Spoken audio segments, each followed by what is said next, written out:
Hey, hey.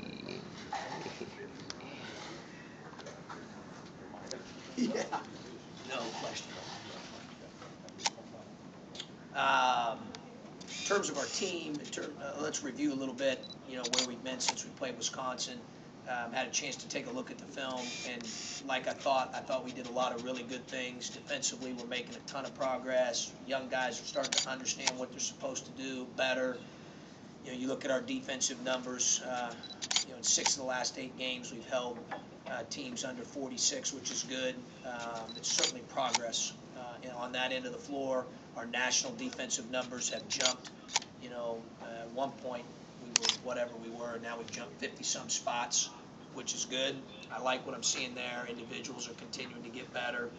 Um, Obviously it hurt us that we didn't have Morgan more the other night. I thought that influenced the game a little bit. We've got to make sure that we play hard without fouling and that we have him out there. He's improved a ton, and it really impacts our offense and defense. So we got to make sure that we keep him on the floor. So we did that, and then we came back. Obviously had Monday off. Practice yesterday. We were really good yesterday. Guys are starting to really embrace the little things more that make a big difference, and that's good. I think we'll, obviously we have the workout this afternoon, one more day in preparation for our game against Indiana tomorrow. Obviously Indiana's playing well. They've got a great team. They're really good on the offensive end. They're good defensively. A lot of that gets overlooked because of how good they are on the offensive end. Game one we gave up 19 threes, and they made some of those as well, obviously. We've got to do a better job defending the three-point line. It's difficult to win when you give up 19 threes. I'm stating the obvious. So we've got to do a better job there. But watching those clips and watching that game, there's no question that we're a lot better at both ends of the floor than we were the last time we played them. And it's going to take a great effort by our guys, great concentration, great attention to detail to defend them, and then make sure we're having quality offensive possessions at the other end of the floor. I thought in game one, we had some sloppy turnovers. I didn't think our screening was great.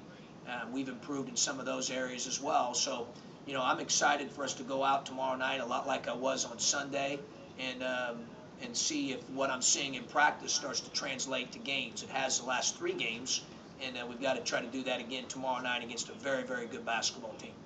Questions? So, the last game against Indiana, they're really efficient offensively, like 27 assists on 37 makes. How does maybe your improved defense match up against that now? Well, it's better, Scott, like I just said earlier. At that point, we had a little bit of a discombobulated rotation with Thorne, and looking at some of the clips, it was, and they can do this to people. They had a stretch there where they had 3 out of 4 home games where they had people down 30 plus. And they're very explosive offensively. I don't remember the exact number, but it was more than 25-0 run at Michigan. They can put points on the board quickly, and they're explosive. And you always worry about that when you play them. Obviously, their point guard Farrell spearheads all that, and I think their other guys have continued to improve and get better as well. So, we'll have our hands full at that end. But I think a lot of it's more on what we do, doing what we do well. Whether it's positioning, whether it's transition defense, whether it's blocking out, all those little things that I alluded to earlier, that I think we're getting better at. And we're going to need to do all those little things well to defend them tomorrow night. I know Finky got going there at the end the other night, but how much do you encourage him to keep shooting just to stretch the other team's defense, even if he's maybe not in a flow, so to speak? No, if he's open, he needs to shoot the ball. I'm disappointed when he doesn't. We want him to shoot. That's his job. That's his role that he's been given. And when he's open, he needs to shoot the ball. What's the psychology of a lead with this team? For example, the other day against Wisconsin, 13-point lead. How do you approach that with the team? Especially, do they ever feel like we didn't expect to be in this position and closing out the game from there? No, we expected to be in that position. We expected to win the basketball game. So that's that's what we do when we go into games. We put a game plan together, and that's the expectation. We want to put ourselves in the best position to compete and to win the basketball game. Thought we did that for the bulk of the game the other day. Obviously, we led for the majority of the game. I thought that watching it, we had some sloppy turnovers when it got to where it was nip and tuck. But from the point it got from 13 to 6, we missed 2 free throws on a 2-shot foul, missed a layup at the rim, missed a left-handed floater by our left-handed player right down Broadway, and missed a wide open 12 to 15 footer from Maverick Morgan on the left side of the floor, uncontested. That contributed to their shot making at the other end when it went from 13 to 6. So were those bad possessions? No. I'll take a wide open 12 to 15 footer from Maverick Morgan any day. I'll take a layup. I'll take Finke at the line shooting 2 free throws and bank on the fact he's probably at least going to make one of them. And I like Ken shooting a lefty floater coming downhill uncontested. Didn't make them. We got to make those. Now, once it got to 5, 6, 4, 2 possessions, we had some turnovers that I did not like. I didn't like those. I thought we got a little bit sloppy. I thought on one, Nunn drove it, got fouled. It wasn't called. He got tripped. That was one of the 4. But the other 3 I thought were unforced. And those are the ones that we got to clean up at that end of the floor. But at the end of the day, you could look on stat sheets in our league, not only this year, but previously. When you're playing on the road in our league and you give up 68% from the field in a half, probably going to get beat. It's probably going to happen. Our defense wasn't good enough in the second half. It needed to be better. What do I think the part that hurt us the most was probably foul trouble. Whether it was Morgan's absence, whether it was affecting defenses we're playing, different coverages we had to employ, our tentativeness defensively. We have got to continue to be that team that was ranked 11th in the country coming into the game in fewest fouls and second in our league coming into the game. We've got to be that team. We know that. I tell the guys, and I said after the game, fouling is a mistake. It's not a good thing. It's a bad thing. And the other night, I thought that really got us, especially in the second half. You've had scoring droughts. You like that, the one where you missed shots you liked, kind of throughout the season. Is there anything in particular that it ties those together? Things you see, repeated? Nah, you just got the other night in that case when the league got cut in half. As I was saying there earlier, you just got to make a play or two with those. I'm fine with those possessions there during that when it got cut in half. Those 4 were good ones, good possessions, really good possessions. Take those shots. We read situations well. They're good shots. We just didn't make them. And in terms of common denominator, every game's different. Every game's different. Every game's played out different. One game, might be, we had some sloppy turnovers. Another game might be we missed shots. We're sitting at, whatever we are at this point through 11 games. We've had a pretty good track record of doing really well in close games, Scott, coming into the year. I don't know what that percentage is, but very, very, very high. Okay, this year I think we've been in 11 of them, and we're, whatever we are, 5 and 6, 6 and 5. I'd like to be better. I'd like to get back to those percentages we were the first 3 years. I know youthfulness is probably a little bit of it, but we've got to finish a little bit better. But again, for me, it's watching, like, what is the quality of the possession? And offensively, I thought, like I said, during that run where it got cut in half, we didn't make a couple plays. We had a few sloppy turnovers there once it got to a 2-possession game that we need to clean up, that we've taken a look at. But we've got to impact the game defensively more. 68%, now it was only on 16 field goals. 11 for 16 is what they were in the half. They shot 25 free throws. Part of that was fouling to extend the game at the end of the game. But we start the first possession of the second half, and it's interesting, people that, if you follow the game closely, that was a big possession because we fouled twice, and we did foul. So now you got 2 fouls on you heading towards bonus 40 seconds into the half. And most people would probably never point to that possession as why you potentially lose a basketball game. That's a big possession. You get 2 fouls in 40 seconds, and now you don't have any drawn on them. I looked at the staff. I just said, that's not, we got to play hard without fouling. That's what we do. We did not do that the first possession. And I thought that led to bonus. Now that all of a sudden now you maybe get one you don't like on fouls 6 and 7. Well, it should be foul 4 and 5. if you played it the right way on that first possession, and maybe it doesn't lead to free throws. So I thought our ability, we've got to play hard without fouling. John, you talk a lot about responding to adversity. I'm curious how the guys, as we get deeper into February here, have responded to a couple of these losses continuing to build and mount. Yeah, 18 to 22-year-olds, they have shorter memories probably than adults like us. But they've been good. I mean, yesterday they had great energy, were very talkative, were very energetic in practice, had good enthusiasm, communicated well. We're not going real long physically this time of year for a lot of different reasons, partly February, partly this particular team, partly certain guys playing a lot of minutes, et cetera, et cetera. But they've been good. I mean, they've worked hard. And the main thing for me right now is I want them to understand, here's the things that we got to clean up. Let's call a spade. We got to get that fixed. But, oh, by the way, I want you to know, here's what we've done defensively the last 8 or 9 games. J. Cole, here's the improvements you've made. Mav, here's the improvements you've made. DJ, here's the improvements that you're making. Okay? Here's how that's affected our team in terms of improvement. We're getting better. And that's what I want them to understand, because as long as we can control that, that's the most important thing. It's not the other way around. And so I want them locked in on continuing. I tell them to keep swinging the hammer every day. Keep swinging that thing. And our kids have done that. And I think it's a big reason why you've seen improvements from Williams and Morgan, and J. Cole's getting better on defense, and Jordan's starting to earn more minutes, and those guys are making improvements, and I don't want them to lose sight of that. So there's a balance between figuring out, hey, these are the things we can control that we've got to clean up, and then these are the things that I want you to know we're doing a pretty good job here. Don't lose sight of that in terms of our improvement.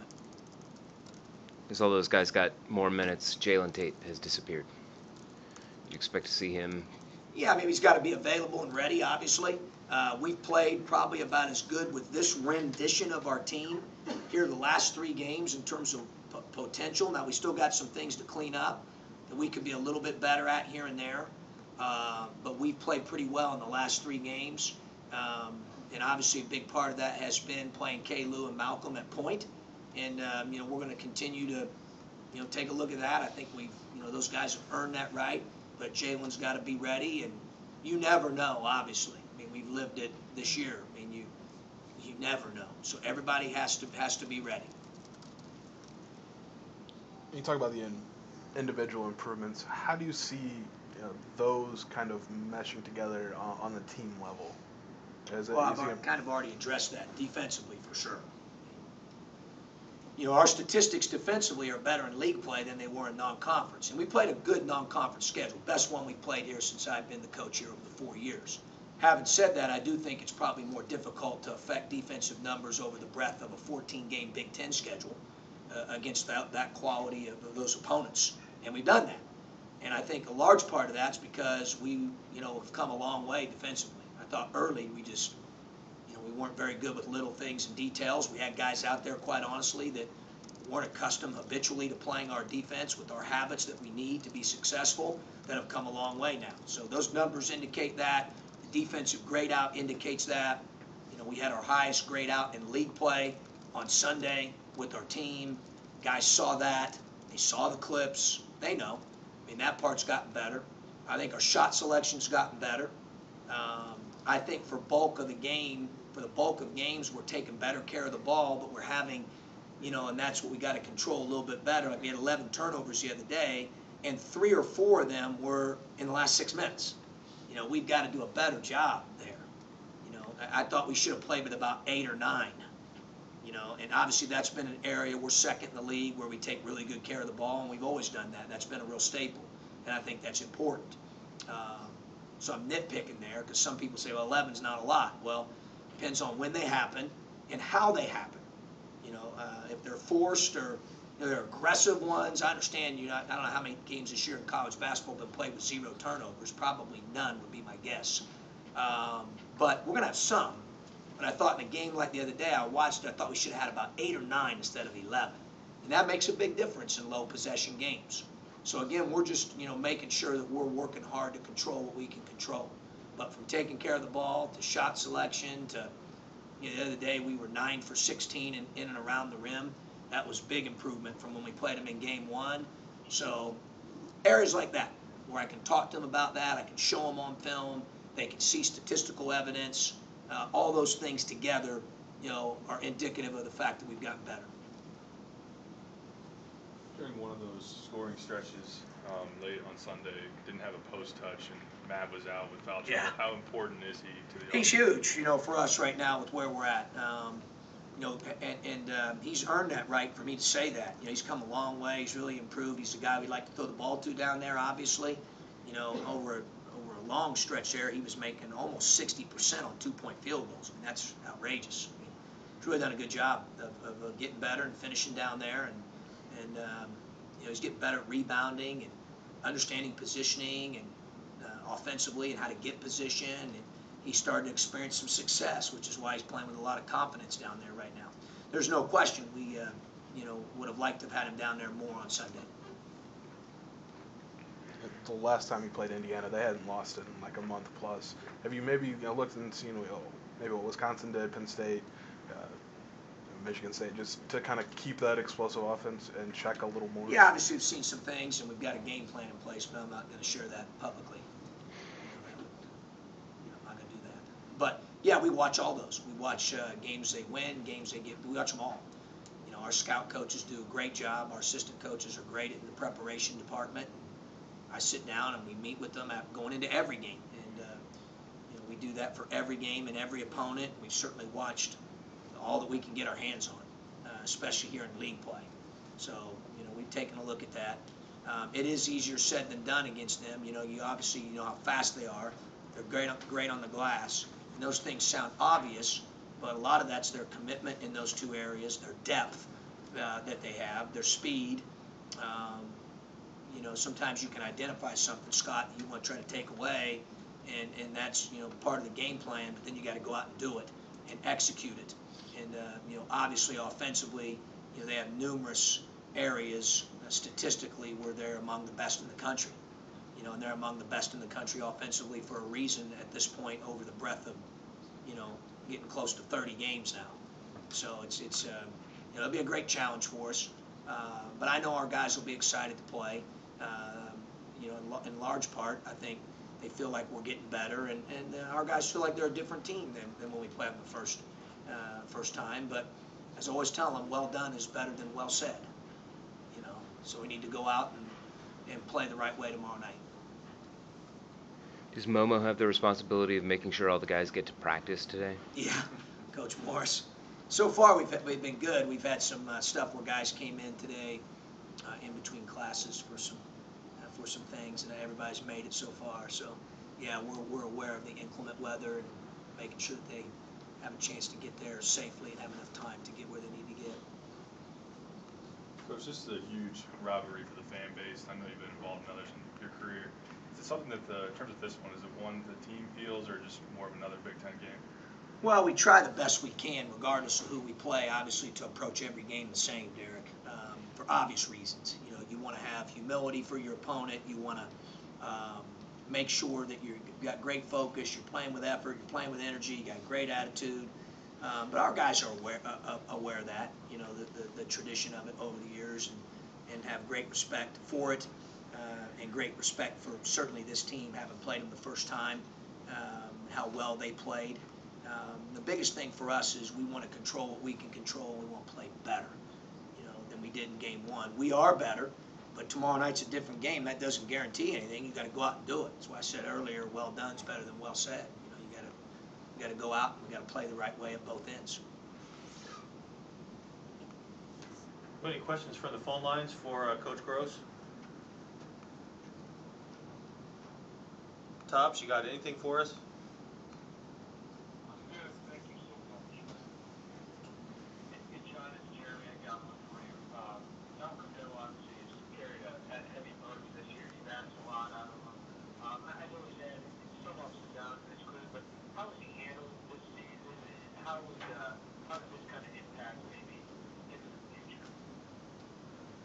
In terms of, Jeremy, I don't follow your question there.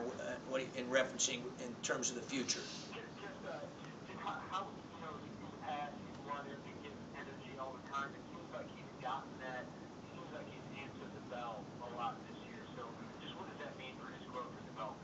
Okay. Well, obviously a lot. He's, I think he's certainly, I've said this for a long time now, one of the better players in our league, in the country, in terms of his impact on games. He can impact the game in a multitude of ways. I think that's what makes him special. I do think he's been more consistent in some areas. I still think there's more there. I think he can continue to improve and grow. But you're right, we've relied on him a lot. He's played, it's been well documented, multiple positions. He guards multiple positions. He rebounds, passes, gets deflections, is asked to defend different types of players, whether it's an interior player or perimeter player. He makes plays with the ball in his hands. He makes plays when the ball's not in his hands. I mean, he's done a lot for us. There's no question about that. Do I think it's helped his growth and development? Yes. I think the experience from the standpoint of all the things he's been asked to do has put him at times outside his comfort zone, and I think that's the way you grow.